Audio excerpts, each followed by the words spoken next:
Всем привет, это Роман Булыгин, конечно же, моя компания «Печная грамота». И у нас первая топка камина, теплонакопительного камина, который мы сделали зимой. Зимой по понятным причинам трубу на кровле делать было невозможно. Вот сейчас у нас погода позволила, погода вот 2 денька стояли хорошие. Мы отмонтировали там стальной сэндвич-дымоход Шидель Периметр Ультра, серенький.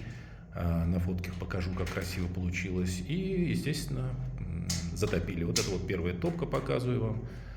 Шикарный теплонакопительный камин. Сразу хочу сказать по поводу внешнего вида. Здесь сверху специально оставлено пространство, потому что здесь будет трехсторонняя большая полочка деревянная в лофтовом стиле. Ну, естественно, камин прекрасно работает, будет он греть и радовать хозяев, заказчику очень нравится. По-моему, тоже получилось замечательно. С полкой вообще будет круто. Всем удачи, счастливо, пока.